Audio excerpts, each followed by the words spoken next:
11 yaşında ifası ilə Üzeyir Hacıbəylinin diqqətini cəlb edən müğənni Fatma Mehrəliyeva orta məktəbdə tədris olunan nəğmə dərslərində xüsusi fəallıq göstərərmiş.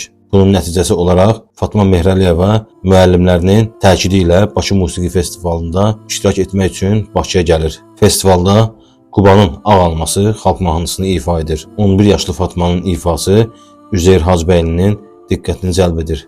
Bəstəkar Fatma Mehrəliyevanı himayəsində götürərək yaxşı təhsil alması üçün hər cür şərait yaradır. Fatma Mehrəliyeva 1938-ci ildə Üzeyir Hacıbəylinin təşəbbüsü ilə Bakıya gəlir. 2-ci Dünya müharibəsində cəbhədə hərbçilər qarşısında çıxış edən Fatma Mehrəliyeva Üzeyir Hacıbəylinin vətənpərvərlik mövzusunda yazdığı musiqi nümunələrini ifa edib.